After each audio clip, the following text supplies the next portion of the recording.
a movie based on a fighting video game. It sounds like a recipe for a fun martial arts action movie, a cast of colourful characters kicking and punching the crap out of each other while making pithy comments. It sounds interesting, and there might be a fun film in there. It could be an amazing film and one I'd love to review. Except today we're looking at Street Fighter.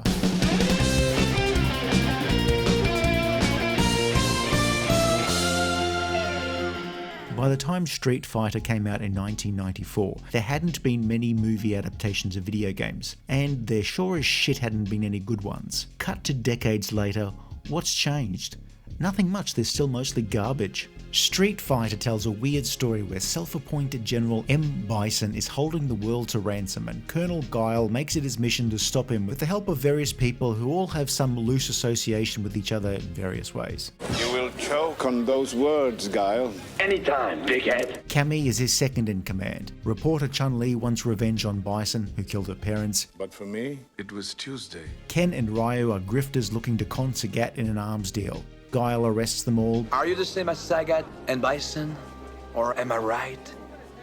And you're different. It's really a ruse to infiltrate Bison's organization, who really just wants to see people fighting with each other, like a megalomaniacal fight promoter, which I suppose is all of them really, isn't it? It's all a really tortuous way of lining up people to fight each other. But at the very least, it's not the lamest of lame setups for action. In the future, people fight in arenas on television. Which, after Running Man, is the surest sign that someone is completely bereft of imagination. Street Fighter was first released in video game arcades in 1987 and was a one-on-one fighting game where you played as one character, Ryu, against computer opponents, or a second player could join as Ken. But it was its 1991 sequel, Street Fighter II: The World Warrior, where the franchise really exploded. As well as Ryu, Street Fighter II and its long list of slightly updated versions would eventually allow you to play as a number of colourful characters. You could play as Cammy, Chun-Li, M.Bison, E-Honda, Guile, etc. They all had their unique backstories and signature moves. There was a basic plot, and that plot would later form the basis of the film we will eventually be talking about. Now, we're using the pronunciation of the characters' names as they appear in the film, partly for consistency, partly for ease, but mostly because I lost a bet. Ryu! Ryu! See that Ken and Ryu are given clean clothing. Jesus wept, make your mind up, guys.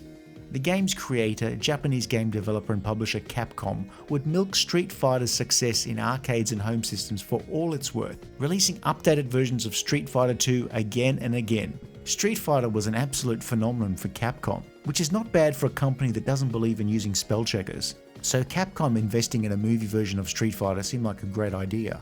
While the 1993 movie based on Super Mario Bros. Was considered to be just utterly awful in every way, Let's not quibble over definition. there was still an idea that video games might make interesting source material for films, especially of the lower budget variety. By the 90s, the average age of video game players was rising, and so more and more games were aimed at a slightly older audience, and it's generally these titles that have proved more alluring to filmmakers. Tomb Raider, Doom, Hitman, Resident Evil, that sort of thing. Honda, I gotta go, bro. Excuse me, bro. Stephen E. Souza directed only 2 movies in his career, but as a writer had written for $6 Million Man, Bionic Woman, Knight Rider, V, and more than a few well-regarded movies, often as a script doctor, films like Running Man, Die Hard 1 and 2, 48 Hours and more. Quite why the film had such an ordinary script, who can tell? But why this video has such an ordinary script? Well, that's easy. That's great news, General. Congratulations.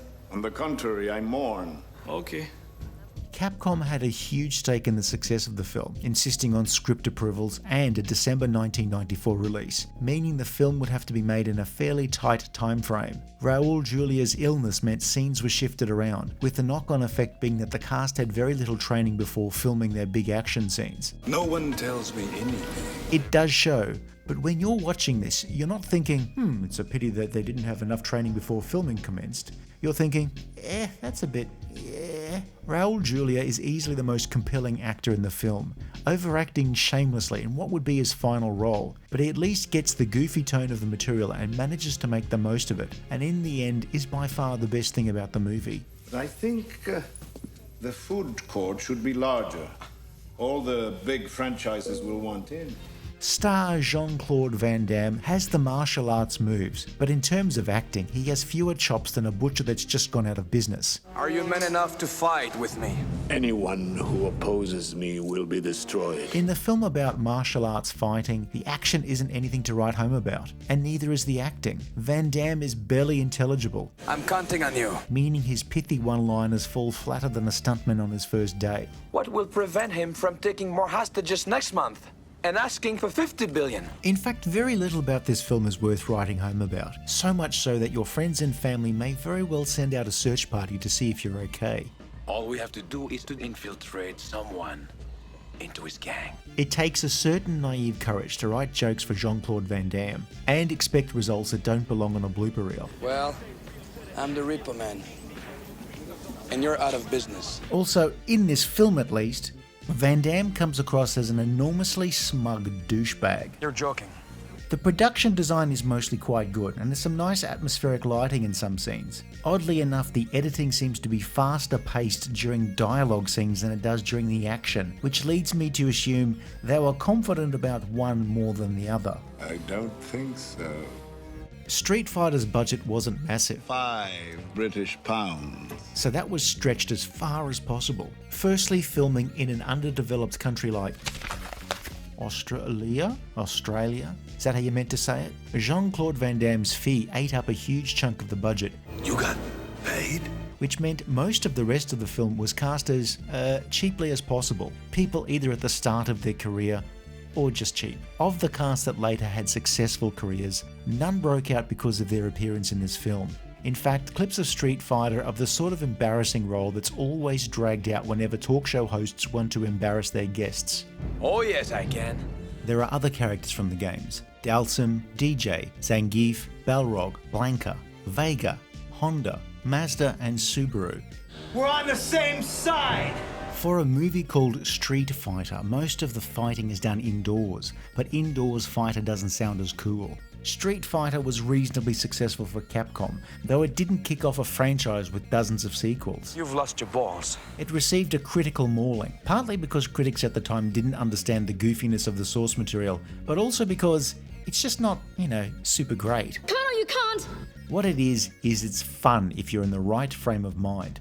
I'm not a huge fan of martial arts movies or of the genre stars like Van Damme, but I found Street Fighter seemed to be slightly above average for the beat-em-up genre. Unlike most of these films, the movie allows cool scenes and fights for a lot more characters, though of course, the climactic fight is Guile versus Bison. Over the years, Street Fighter seems not to be despised, its stupidity embraced, like a flat earther pointing at a map and shouting, "Evidence!" That's unlike the 2009 attempt to reboot the series Street Fighter Legend of Chun-Li, which was derided from day one. Street Fighter the movie even got its own Street Fighter game with digitized versions of the movie cast as playable characters, which is sure one way to get a more animated performance out of this cast. Despite being a big fan of video games in general, I never really enjoyed one-on-one fighters either, so I watched the movie as a movie, and despite its colour, goofiness and action, it never felt like it was anything more than an okay movie. Is there a kernel of fun to be had in this film? Well, I suppose if you like the games, you might have some fun with the references, or you might not. As an action film, it feels very ordinary. As a martial arts showcase, it feels like watching your 7-year-old nephew showing off his new karate skills on your cat just before you rush your nephew to the hospital to get tetanus shots. It's not a so good it's bad type movie, more of a it's not terrible, but neither is it particularly good. It's like the dividing line on the road in heavy fog. It's somewhere there in the middle. Game over! If you enjoyed this video, please like and subscribe, leave a comment below, or check out some of our other videos.